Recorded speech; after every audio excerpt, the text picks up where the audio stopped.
Good morning students. बच्चों, आज हम अपना नया चैप्टर स्टार्ट कर रहे हैं। चैप्टर है जीवों में श्वसन यानी ब्रीथिंग इन एनिमल्स। ये आपका चैप्टर 10 है। देखिए बच्चों, जब हम बात करते हैं श्वसन की, तो इस चैप्टर में हम पूरा पढ़ेंगे कि श्वसन क्रिया कैसे होती है। ब्रीथिंग जो प्रोसेस है, सांस का अंदर लेना या बाहर निकालना, तो कौन सी गैस हम अंदर ले रहे हैं, कौन सी गैस बाहर निकाल रहे हैं, पूरा ब्रीथिंग प्रोसेस है वो कैसे होगा, उसके लिए हम इस चैप्टर में पढ़ेंगे। सबसे पहले हम बात करते हैं कि श्वसन क्रिया क्यों होती है, कि हमें क्या जरूरत है सांस का अंदर लेना या बाहर निकालना, कि श्वसन जो प्रोसेस है पूरा ब्रीथिंग प्रोसेस, इसकी आवश्यकता ही क्यों होती है। देखिए बच्चों, जब हम कभी तेज दौड़ते हैं तो क्या होता है, हमारा जो श्वसन क्रिया है वो तेज हो जाती है, सांस तेज हो जाती है हमारी, हम जल्दी जल्दी क्या करते हैं, श्वसन क्रिया करते हैं। तो ऐसा क्यों होता है, क्यों हमें श्वसन क्रिया की आवश्यकता होती है, तो इसे जानने के लिए सबसे पहले हम बात करते हैं, आपका फर्स्ट ही जो टॉपिक है वो है कि हम श्वसन क्रिया क्यों करते हैं, सांस क्यों लेते हैं।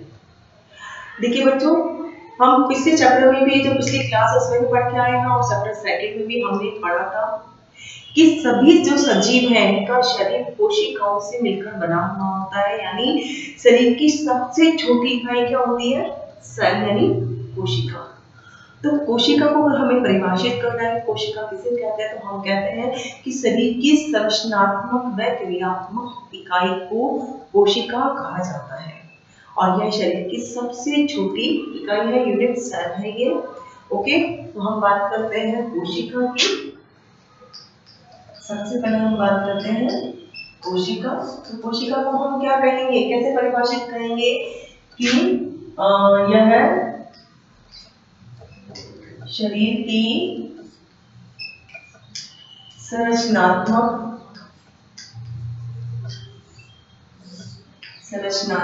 व क्रियात्मक इकाई होती है, या फिर हम कह सकते हैं शरीर की संरचनात्मक व क्रियात्मक इकाई को कोशिका कहते हैं। तो कोशिका क्या है, शरीर के जो हमारी जितनी भी क्रियाएं होती हैं, कौन कौन सी क्रिया होती है, जैसे श्वसन क्रिया की बात करें, रक्त परिसंचरण की बात करें, उत्सर्जन की बात करें, श्वसन की हम बात करें, तो जितनी भी क्रियाएं हैं, ओके, तो ये सभी कौन करती हैं, कोशिका मिलकर के करती है। तो हम कह सकते हैं शरीर की संरचनात्मक व क्रियात्मक इकाई को कोशिका कहते हैं।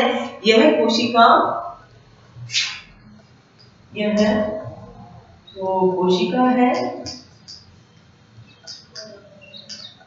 शरीर की विभिन्न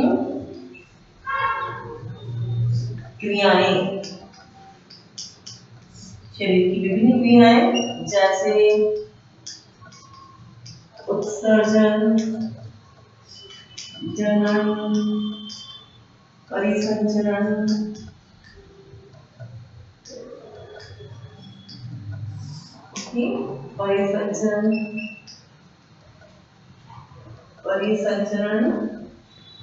श्वसन, यानी इत्यादि कार्य को पूरा करती है। ओके, यह कोशिका शरीर की विभिन्न क्रियाएं जैसे कि उत्सर्जन, जनन, परिसंचरण, श्वसन इत्यादि जो भी क्रियाएं होती हैं, इतने कार्य होती है, उनको पूरा करती है। यानी हम कह सकते हैं जो शरीर है, श्वसन के है, वह क्या होता है, वायु का अंदर लेना और बाहर निकालना। ओके, तो यहाँ पे भी हम क्या होते हैं, दो, अब हम स्पेशली हम इसकी बात कर रहे हैं, श्वसन की बात कर रहे हैं। सभी क्रियाओं में जो कोशिका कार्य संपादित कर रही है, उनमें हम बात कर रहे हैं श्वसन की, कि श्वसन में क्या होता है। देखिए श्वसन में क्या होता है, जो वायु है उसका शरीर के अंदर लेना और बाहर निकलना। ओके, अंदर हम कौन सी गैस लेते हैं बच्चों, ऑक्सीजन, और बाहर कौन सी गैस निकलती है, कार्बन डाइऑक्साइड यानी CO2 गैस। तो अगर हम बात करते हैं श्वसन में, तो क्या होता है, शरीर के अंदर जो वायु ली जाती है उसकी मात्रा कम होती है अपेक्षाकृत जो शरीर के बाहर निकलती है उसकी मात्रा अधिक होती है। श्वसन क्रिया में क्या बात कर रहे हैं हम, श्वसन क्रिया में अंदर ली गई वायु की मात्रा बाहर निकलने वाली वायु की मात्रा से कम होती है। यानी अंदर जो हम ले रहे हैं गैस वायु, वो क्या होती है, कम होती है, जबकि बाहर निकलने वाली वायु की मात्रा अधिक होती है। ऑक्सीजन शरीर के सभी अंगों जो होती है, ऑक्सीजन सभी अंगों और अंततः कहाँ पहुंचती है, कोशिका में पहुंचती है। जो ऑक्सीजन हम इनहेल कर रहे हैं, अंदर ले रहे हैं, ये क्या होगी, अंदर जाकर के हमारे शरीर के पूरे अंगों में पहुंचती है। और एक एक जो सेल होती है, सेल हमारे शरीर की क्रियात्मक इकाई है, तो कहाँ पहुंचती है, सेल में भी पहुंचती है। तो हम क्या कह सकते हैं, जो हम ऑक्सीजन लेते हैं शरीर के विभिन्न अंगों को, और अंततः कहाँ पहुंचती है, कोशिका में पहुंचती है। जो यह ऑक्सीजन जो होती है बच्चों, यानी O2 है, यह शरीर के विभिन्न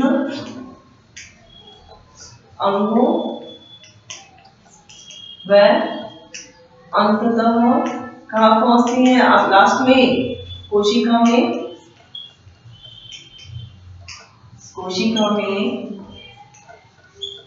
पहुंचती है। ओके, समझ में आया कि जो इनहेल हम कर रहे हैं, ऑक्सीजन को अंदर ले रहे हैं, ये क्या करेगी, अंदर ली गई ऑक्सीजन की मात्रा यह शरीर के पूरे अंगों में पहुंचती है। और अंततः जो कोशिका जो कि हमारी शरीर की संरचनात्मक व क्रियात्मक इकाई है, लास्ट में कहाँ पहुंचती है, वहां पहुंचती है। और कोशिकाओं में यह भोजन के विखंडन में सहायता करती है। यानी कोशिकाओं में जो हमारे हमने पाचन तंत्र पढ़ा था, डाइजेस्टिव सिस्टम पढ़ा था, उस सिस्टम में हमने देखा था कि जब क्या होता है, भोजन का होता है, पाचन होता है, पाचन होने के बाद में छोटी छोटी जो रुधिर नलिकाओं का जाल होता है, वहां से क्या होती है, एनर्जी जो मिलती है, ऊर्जा जो मिलती है, वहां से क्या होती है, वो शरीर के विभिन्न तक पहुंचती है। और उस ऊर्जा का, उस भोजन का जो विखंडन होता है, उसके अंदर कोशिका में जो भोजन का विखंडन होता है, उसमें क्या होती है, ये कोशिका ऑक्सीजन ही है हेल्प करती है। यानी जब हमारे शरीर के विभिन्न अंगों में जो कोशिका में जो ऑक्सीजन पहुंचती है, वह भोजन के विखंडन में, उसके और ज्यादा स्प्लिट होने में, टूटने में हेल्प करती है। तो हम कह सकते हैं कोशिका में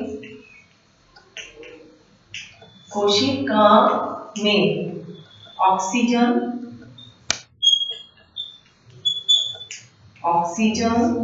लिखा हमने, कोशिका में जो ऑक्सीजन है, वह कोशिका में ऑक्सीजन भोजन के विखंडन में सहायता करती है। ये जो कोशिका है, इसमें जो ऑक्सीजन है, वह क्या करती है, भोजन के विखंडन में, भोजन के जो छोटे छोटे भागों में टूटने में हेल्प करती है। और कोशिका में इससे क्या होती है, भोजन के विखंडन से ऊर्जा निर्मुक्त होती है, यानी ऊर्जा बाहर निकलती है। इसी भी हम क्या कहेंगे, कोशिकीय श्वसन, जो कि मैं लिखा रही हूँ अभी। कोशिकीय श्वसन किसे कहते हैं, आपने जितना लिखा है इससे पहले आप अपनी नोटबुक जो भी बना रखी है साइंस की, उसमें आप नोट डाउन कर लीजिए।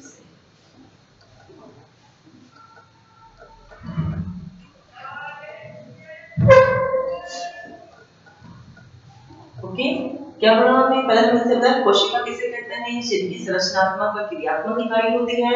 यह कोशिका शरीर की विभिन्न क्रियाओं जैसे कि उत्सर्जन, जनन, परिसर्जन, पाचन, बहुत सारी क्रियाएं हैं, उनमें क्या करती है, ये उस कार्य को भी इसमें कार्य होता है, सब कार्य को ये पूरा करती है। श्वसन क्रिया के अंदर ली गई वायु की मात्रा बाहर निकलने वाली वायु की मात्रा से कम होती है। यानी बाहर निकलने वाली वायु की मात्रा अधिक होती है। साथ ही हम बात करते हैं कि ऑक्सीजन या शरीर के विभिन्न अंगों व अंततः कहाँ पहुंचती है, कोशिका में पहुंचती है, और कोशिका में ऑक्सीजन भोजन के विखंडन में सहायता करती है। ओके, इतना आपने उतार लिया होगा।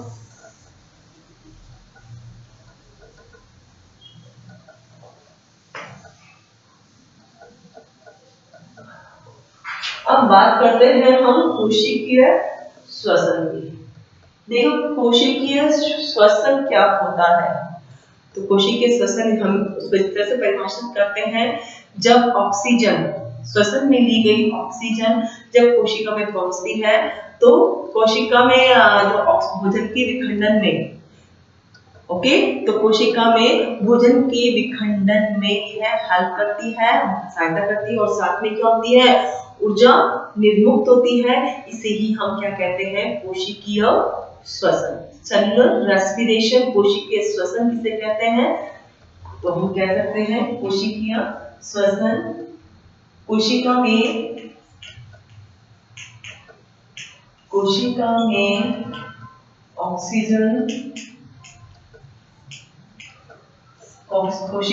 ऑक्सीजन द्वारा भोजन के विखंडन, कोशिका में ऑक्सीजन द्वारा भोजन का विखंडन होना व ऊर्जा का निर्मुक्त होना क्या कहलाता है, होना कोशिकीय श्वसन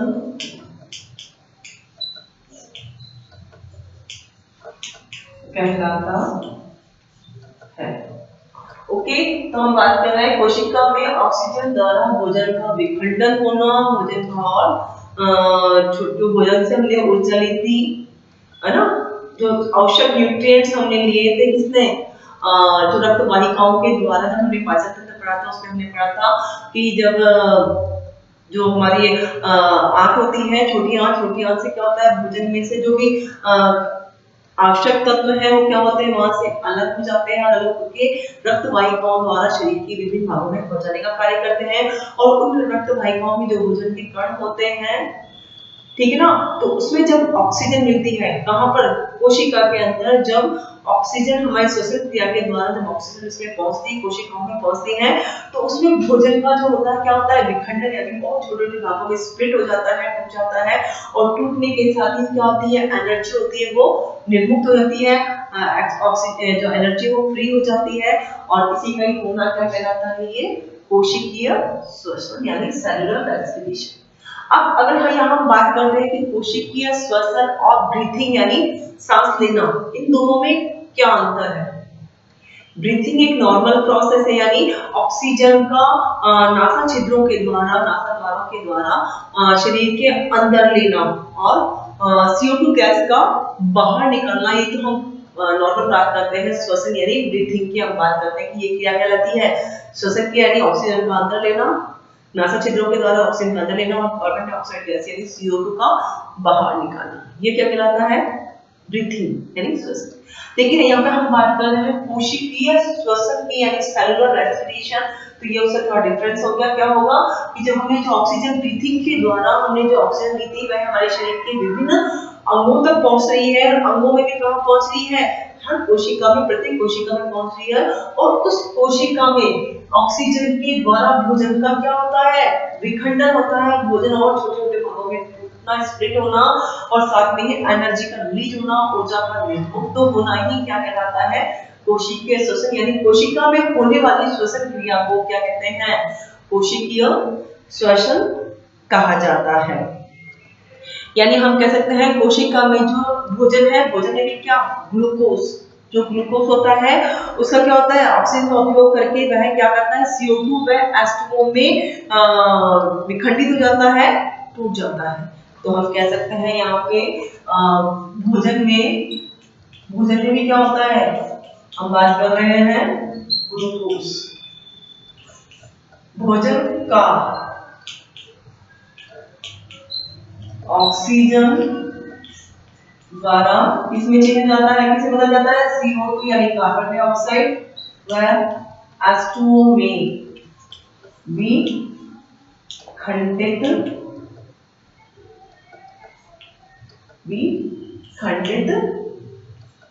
हो जाते हैं। ओके, और साथ ही मैंने आपको बता ही रखा है क्या होती है ऑक्सीजन, क्या होती है ऊर्जा, क्या होती है विमुक्त होती है। तो यहाँ पर ही अब हम दो चीज हम लेके आ रहे हैं, एक है हमारा वायवीय श्वसन और दूसरा है हमारा अवायवीय श्वसन, aerobic respiration, and second is anaerobic respiration. अब वायवीय श्वसन किसे कहते हैं, वायवीय श्वसन होता है बच्चों जब कोशिका के अंदर किसी भी कोशिका में ऑक्सीजन की उपस्थिति में श्वसन क्रिया होती है। जब ऑक्सीजन की वायवीय श्वसन क्या होगा, जब भी कोशिका के अंदर ऑक्सीजन की उपस्थिति में श्वसन की क्रिया होती है तो उसे हम कहते हैं वायवीय श्वसन। और इसमें क्या होता है, जो भी भोजन के कण होते हैं, हम ग्लूकोज की बात कर रहे हैं तो CO2 प्लस H2O इनमें विमुक्त बाहर निकलता है, और साथ में क्या होते हैं इसके अंदर ऊर्जा रिलीज होती है, एनर्जी रिलीज होती है। सेकंड हम बात कर रहे हैं बच्चों, पहले हम इसको लिखते हैं वायवीय श्वसन, वायवीय श्वसन।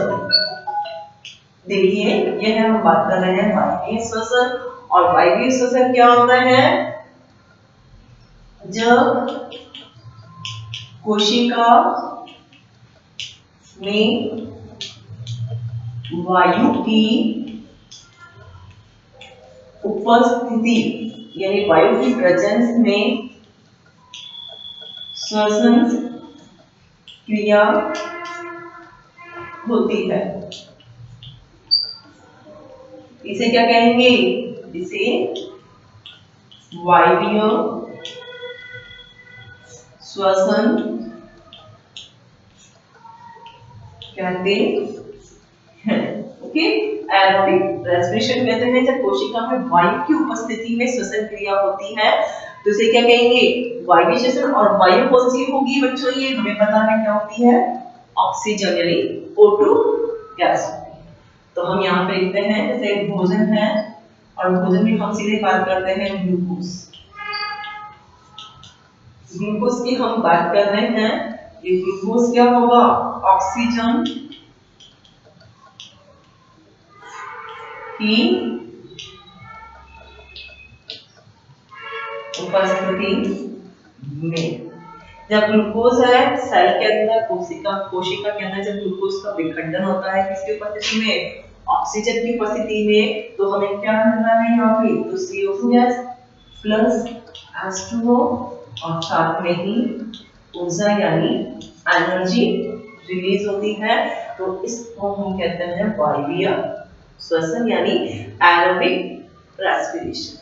जब कोशिका में वायु की उपस्थिति में श्वसन क्रिया होती है तो इसे हम कहते हैं वायवीय श्वसन। इसको हमने रिप्रेजेंट किया है, ग्लूकोज है, भोजन में क्या कर रहा है, ग्लूकोज कर रहा है। जब ग्लूकोज ऑक्सीजन की उपस्थिति में रिएक्ट करता है, क्रिया करता है, भोजन को विखंडित करता है, छोटे छोटे भागों में तोड़ता है, तो यहाँ पे क्या रिलीज हो जाती है, carbon dioxide gas plus H2O और प्लस और जो ये CO2 गैस रिलीज हो रही है, कार्बन डाइऑक्साइड गैस, इसे ही हम वापस सांस के द्वारा शरीर से बाहर निकाल दिया जाता है, श्वसन क्रिया के द्वारा ही शरीर से बाहर निकाल दिया जाता है। ये समझा हमने वायवीय श्वसन। अब हम नेक्स्ट बात करते हैं अवायवीय श्वसन यानी एनारोबिक रेस्पिरेशन। यहाँ पे देखिए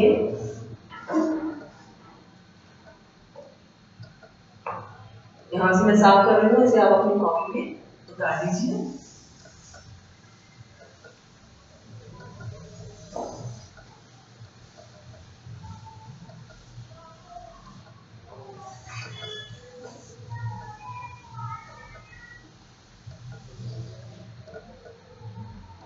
नेक्स्ट हम बात करते हैं अवायवीय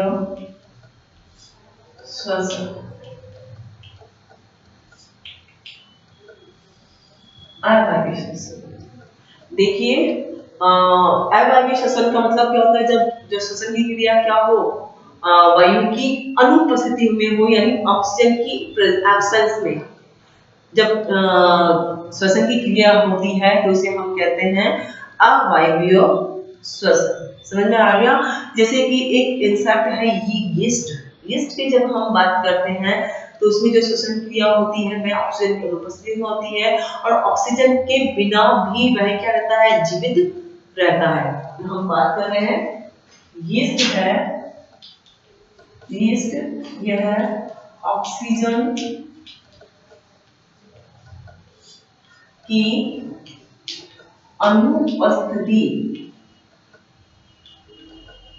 अनुपस्थिति में भी क्या रहता है, जीवित रहता है। क्यों रहता है? क्योंकि यह कौन सा श्वसन कर रहा है, अवायवीय श्वसन, है ना? क्योंकि तभी तक जीवित रह रहा है, तो सभी से जितने भी एनिमल्स हैं, सजीव हैं, जो जीव हैं, इन सबको जीवित रहने के लिए क्या चाहिए, श्वसन क्रिया आवश्यक है और श्वसन में भी ऑक्सीजन गैस की उपस्थिति है वह बहुत ज्यादा आवश्यक होती है। लेकिन यीस्ट एक ऐसा एनिमल जो इंसेक्ट है, माइक्रो ऑर्गेनिज्म है, सूक्ष्म जीव है, जो क्या होता है ऑक्सीजन की अनुपस्थिति एब्सेंस में भी जीवित रहता है, क्योंकि ये क्या कर रहा है, अवायवीय श्वसन एनारोबिक रेस्पिरेशन करता है। यानी इसको जो श्वसन क्रिया के लिए ऑक्सीजन की उपस्थिति की आवश्यकता नहीं होती है। तो हम कह सकते हैं कि जब ऑक्सीजन की अनुपस्थिति में ग्लूकोज किसमें चेंज हो जाता है, अल्कोहल में, ओके, और साथ में क्या हो रहा है, CO2 प्लस जो एनर्जी होती है वो रिलीज होती है, ओके। यानी ऑक्सीजन की एब्सेंस में, ऑक्सीजन की अनुपस्थिति में होने वाली क्रिया को क्या कहते हैं, अवायवीय श्वसन। यहाँ कह सकते हैं वायु की अनुपस्थिति, वायु की अनुपस्थिति में होने वाली क्रिया क्या कहलाती है, अवायवीय श्वसन कहलाता है, ओके। यानी वायु के अनुपस्थिति में होने वाली क्रिया अवायवीय श्वसन कहलाता है या कहलाती है। जैसे कि हमें पता है कि ऑक्सीजन की एब्सेंस में होगी तो हम बात करते हैं जैसे कि ग्लूकोज है, भोजन में क्या है, ग्लूकोज है, क्या हो रहा है यहाँ पे, ऑक्सीजन, जो वायु यानी ऑक्सीजन की अनुपस्थिति यानी एब्सेंस में, ऑक्सीजन के एब्सेंस में अब ग्लूकोज का विखंडन कैसे होगा, यहाँ बनेगा अल्कोहल, अल्कोहल प्लस क्या बन जाएगा साथ में, अब अल्कोहल के साथ में बनेगा CO2 और क्या हो रही है, रिलीज एनर्जी रिलीज हो रही है, ओके। तो अवायवीय श्वसन क्या होगा, यानी वायु की अनुपस्थिति में होने वाली क्रिया, कौन सी, श्वसन क्रिया। कोशिका में वायु की अनुपस्थिति में होने वाली श्वसन क्रिया अवायवीय श्वसन कहलाती है। यानी इसमें इसको ऑक्सीजन की उपस्थिति आवश्यक नहीं है, एब्सेंस होता है। यानी ग्लूकोज है भोजन में, क्या है ये, जो भोजन है, भोजन में क्या है, ग्लूकोज है, ऑक्सीजन की एब्सेंस है, यानी O2 है, O2 की क्या है, एब्सेंस है, अनुपस्थिति है, और उसमें क्या बन रहा है, alcohol, CO2 plus energy release हो रही है, ओके। तो ये ऐसी क्रिया क्या कहलाएगी, अवायवीय श्वसन क्रिया, ओके। समझ में आया आपको? अब नेक्स्ट हम बात करते हैं कि देखिए जब भी हम कोई एक्सरसाइज करते हैं, इसको आपने लिख लिया होगा तो मैं इसे साफ कर देती हूँ, ओके।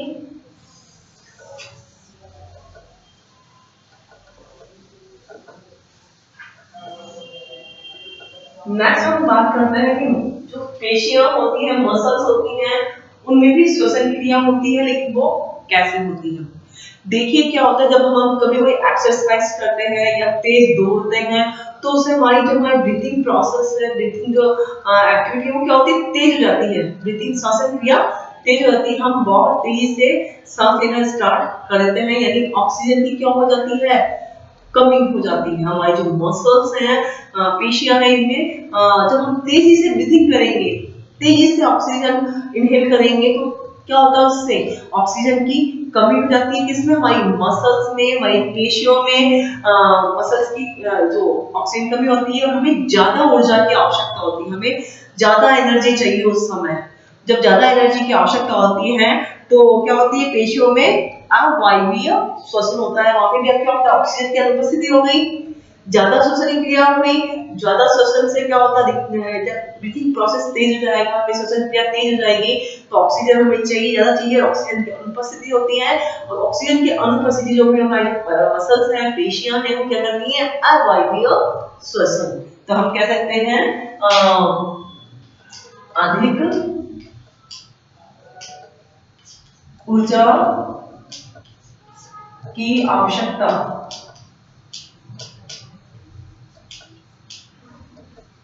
अधिक ऊर्जा की आवश्यकता के समय, यानी जैसे व्यायाम या फिर तेज दौड़ना, भागना, जो भी होता है एक्सेट्रा, कि अधिक ऊर्जा की आवश्यकता के समय पेशियां, यानी हमारी क्या होती है, पेशियां कितने कितने मसल्स होती हैं, ओके, पेशियां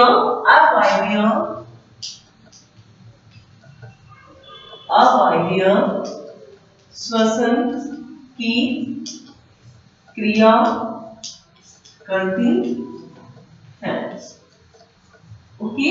यानी अधिक ऊर्जा की आवश्यकता के समय जो पेशियां हैं वो क्या कर रही हैं, अवायवीय श्वसन। यानी हम जैसे बात किया क्या, व्यायाम, तेज दौड़ना, या फिर हम बात कर रहे हैं साइकिल चलाना, ओके। जब हम कोई ऐसे काम करते हैं जिसमें हमें ज्यादा एनर्जी की आवश्यकता होती है, हमारा ब्रीथिंग प्रोसेस तेज हो जाता है। जब ब्रीथिंग प्रोसेस तेज हो जाता है, श्वसन क्रिया तेज हो जाती है, तो उस क्रिया में क्या होता है, हमारी बॉडी को ज्यादा एनर्जी की आवश्यकता होती है, ऊर्जा की आवश्यकता ज्यादा होती है। उस ऊर्जा की आवश्यकता को पूरा करने के लिए जो हमारी मसल्स हैं, हमारी पेशियां हैं, उनमें कौन सी क्रिया में लगती है, अवायवीय श्वसन, यानी ऑक्सीजन की अनुपस्थिति में भी जो क्रिया होती है, हमने बताया अभी, जैसे उसे क्या कहते हैं हम, अवायवीय यानी एनारोबिक रेस्पिरेशन कहते हैं। तो उसमें क्या होता है, ऑक्सीजन की अनुपस्थिति में भी रेस्पिरेशन की क्रिया होती है। उसमें क्या होता है, ग्लूकोज होता है, किसमें हम बात कर रहे हैं, अब पेशियों में बात कर रहे हैं, मसल्स की हम बात कर रहे हैं। तो मसल्स में जो ग्लूकोज होता है वो ऑक्सीजन की अनुपस्थिति में क्या करता है, लैक्टिक एसिड, लैक्टिक अम्ल उत्सर्जित करता है और साथ में करता है एनर्जी रिलीज करता है। तो हम बात कर रहे हैं यहाँ पे ग्लूकोज, और ग्लूकोज भी कहां पर, पेशियों में। हम यहाँ पर पेशियों की बात कर रहे हैं, मसल्स की बात कर रहे हैं। मसल्स में ग्लूकोज क्या होता है, ऑक्सीजन, O2 का मतलब क्या होता है, ऑक्सीजन की अनुपस्थिति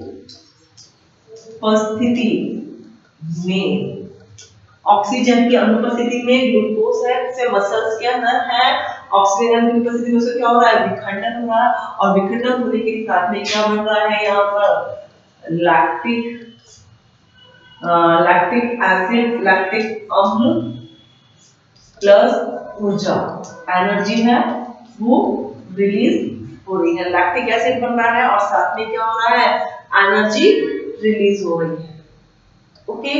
और ये लैक्टिक एसिड जो अब मसल्स में बन चुका है, और ये लैक्टिक एसिड क्या करेगा, अब जब भी इसके पास में धीरे धीरे क्या होगा, हमारी बॉडी नॉर्मल होती है, हमारा ब्रीथिंग प्रोसेस नॉर्मल होता है। जब हम व्यायाम करना है, साइकिल चलाना है, ऐसी एक्टिविटी हम बंद कर देते हैं, उसके बाद में हमारा ब्रीथिंग प्रोसेस क्या होता है, वो नॉर्मल होना स्टार्ट करता है। और जैसे ही हमारा ब्रीथिंग प्रोसेस नॉर्मल होगा, हमारी बॉडी में ऑक्सीजन की मात्रा अब जो होती है, ऑक्सीजन की मात्रा वो प्रॉपर हो जाएगी।